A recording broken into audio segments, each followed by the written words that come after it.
Chapter 16. Now the Pharisees and Sadducees came up, and testing Yeshua, they asked him to show them a sign from heaven. But he replied to them, "When evening comes, you say, 'Fair weather coming, for the sky is red.' And in the morning, 'Stormy weather today, for the sky is red and gloomy.' You know how to discern the appearance of the sky, but you cannot discern the signs of the times.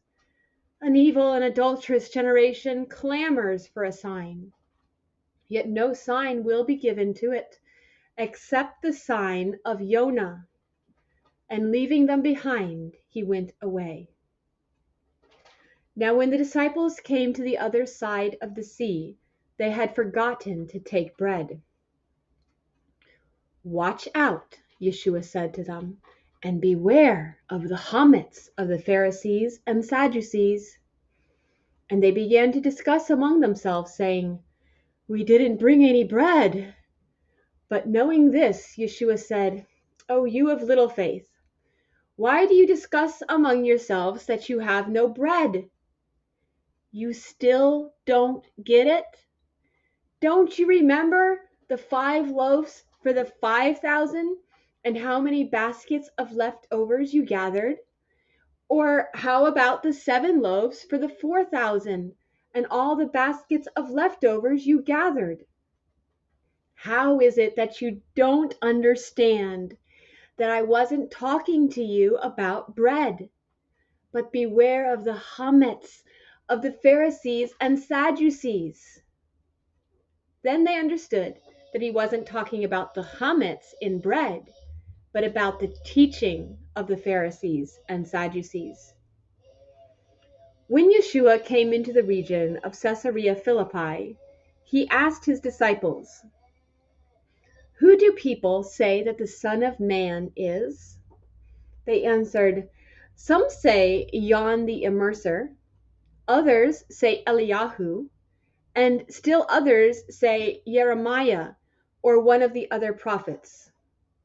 But he said, "But who do you say I am?"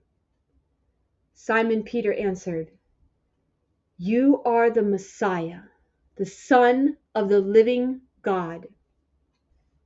Yeshua said to him, "Blessed are you, Simon, son of Jonah, because flesh and blood did not reveal this to you, but my Father who is in heaven. And I also tell you that you are Peter, and upon this rock I will build my community, and the gates of Sheol will not overpower it. I will give you the keys of the kingdom of heaven. Whatever you forbid on earth will have been forbidden in heaven, and what you permit on earth will have been permitted in heaven." Then he ordered the disciples not to tell anyone that he was the Messiah. From that time on, Yeshua began to show his disciples that he must go to Jerusalem and suffer many things from the elders and ruling Kohanim and Torah scholars, and be killed, and be raised on the third day. Peter took him aside and began to rebuke him, saying, "Never, Master! This must never happen to you." But he turned and said to Peter, "Get behind me, Satan! You are a stumbling block to me, for you are not setting your mind on the things of God, but the things of men." Then Yeshua said to his disciples, "If anyone wants to follow after me, he must deny himself, take up his cross, and follow me. For whoever wants to save his life will lose it, but whoever loses his life for my sake will find it. For what will it profit a man if he gains the whole world but forfeits his soul? Or what will a man give in exchange for his soul? For the Son of Man is about to come in the glory of his Father with his angels, and then he will repay everyone according to his deeds.